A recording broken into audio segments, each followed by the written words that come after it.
Ninguna mujer puede negarse a recibir un regalo de su esposo. Que En le parte pregunten eso es al verdad, esposo a del menos que el Chapo. regalo sea una cabeza de un ser humano en una bandeja.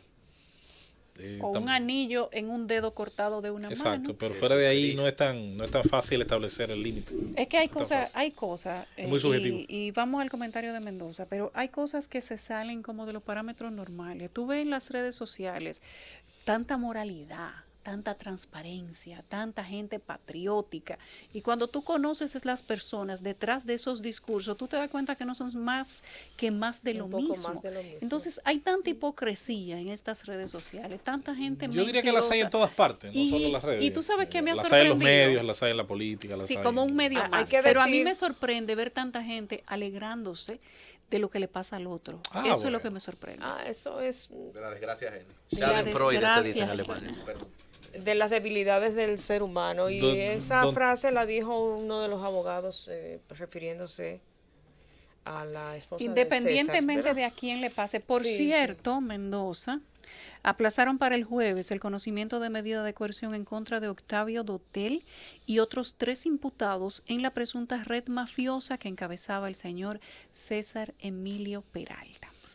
Hay unas declaraciones sobre ello un poquito, no voy a decir contraproducentes, no voy a echarle más leña al fuego, pero sí hay unas declaraciones un poco curiosas de la defensa tanto de Octavio como de Castillo, los dos peloteros, ex peloteros imputados. Ahora incluso dice la defensa de Octavio Hotel que él fue estafado por César Emilio Peralta. Pero bueno, eso es harina de otro costal. He estado escuchando de la manera más detenida y detallada posible a los precandidatos de los distintos partidos que piensan pues en las próximas elecciones concursar por la presidencia de la República, y esencialmente en el caso del Partido de la Liberación Dominicana, dentro de los precandidatos que tratan de identificarse por su oferta, y miren que no son la mayoría, hay que admitirlo, no todos están haciendo ese esfuerzo, en tratar de fijar en la mente del mercado electoral de votantes, que en el caso del Partido de la Liberación Dominicana hay que decir, es el más amplio por 2 razones. Porque es el partido que, en teoría, tiene la mayor cantidad de inscritos, y luego porque su método de primarias es abierto a todo aquel dominicano que, deseando participar en ellas, obviamente deje de participar en otros partidos donde haya estado inscrito, o si no está inscrito en ninguno, pues inmediatamente pues se deriva que no va, ya eligió al PLD como el partido pues por el cual piensa votar en las siguientes elecciones. Hay hasta ahora 2 o 3 precandidatos que coinciden en un punto que a mí como ciudadano me resulta neurálgico, importante, y que ayer se lo preguntamos aquí a Andrés Navarro, y es esencialmente el tema relacionado a la política fronteriza. Una política fronteriza seria, fuerte, y que, entre otras cosas, vaya de lo más simple a lo más complejo. ¿Qué es lo más simple? Desde el punto de vista, obviamente, de la palabra. Tratar de cumplir la ley, cumplir las normativas de migración, de comercio y de seguridad, además de las de territorio, obviamente, que tiene la República Dominicana. Luego está ya el tema, se agregan las complejidades típicas de los tiempos, las formas que adoptan los ilícitos, las formas en que los ilícitos, todos los ilícitos fronterizos se disfrazan, y las que no se disfrazan, cómo se justifican sobre la base del soborno, el engaño, de permear las estructuras que allí están, las pocas que están, estructuras institucionales que allí nos representan. Ese tema, hay que decir que es clave en casi el mundo entero.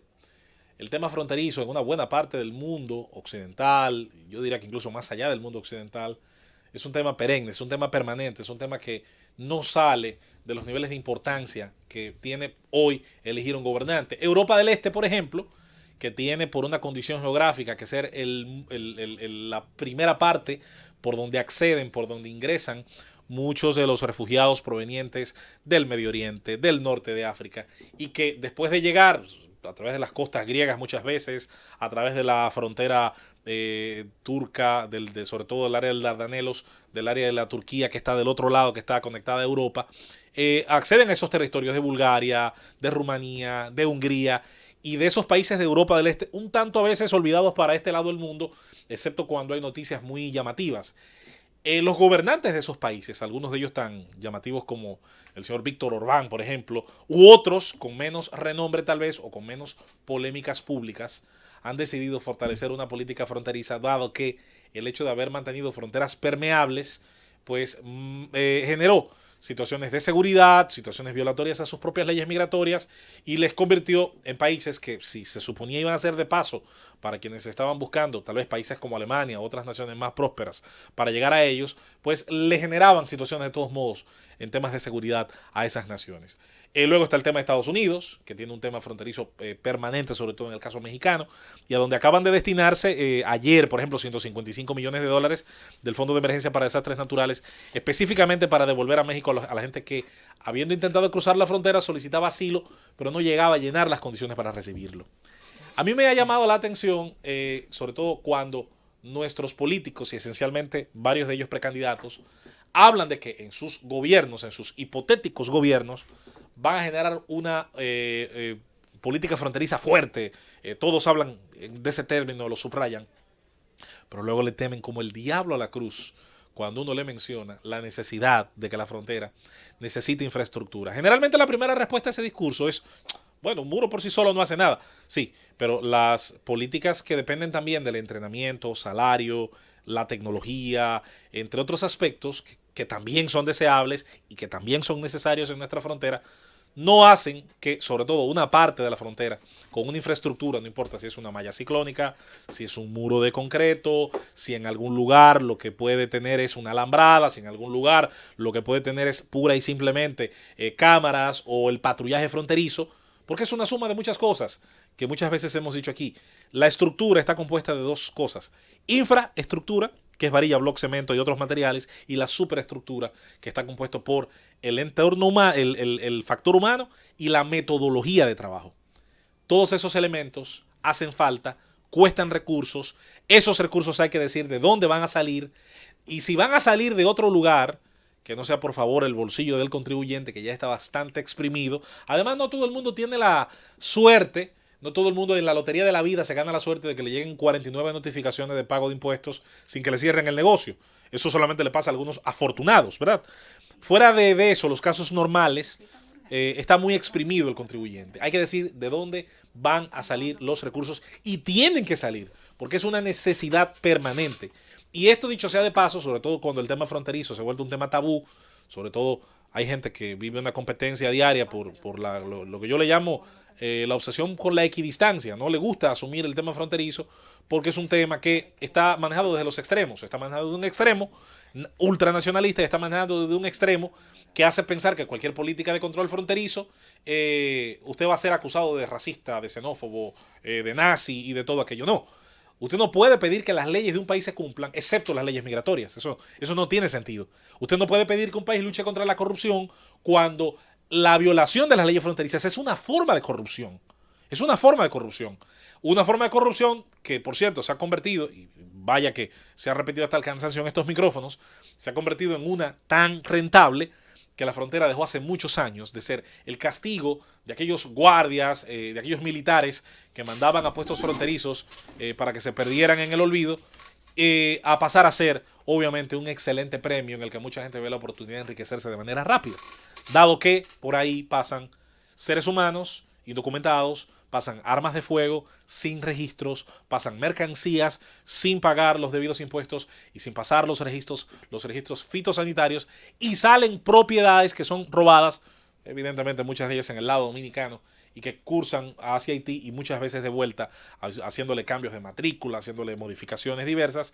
Es un mercado también extraordinario para ese tipo de cosas. Al final, estos ilícitos, todos, involucrando el tema de migración, que es al que más se le teme, sobre todo por esa discusión entre extremos, tiene que ser abordada por los candidatos. Ahora, cuando sea abordada, entonces los candidatos no pueden, como lo he sentido las dos veces que aquí en cabina dos precandidatos han hablado del tema, entonces tener un miedo extraordinario a hablar de las medidas, sobre todo en forma infraestructural, que son necesarias para ese tema, además de, por supuesto, la debida reforma de Fuerza Armada y Policía Nacional, con los debidos ajustes salariales, con la debida capacitación de ese personal, con el agregado de otros factores que debe hacer de nuestra frontera, más que, claro, un simple límite físico entre un país y otro, recuerden, el momento donde quien entra por ahí sienta que entra a la legalidad dominicana, a la institucionalidad de un país donde hay una aduana, donde hay un personal de migración,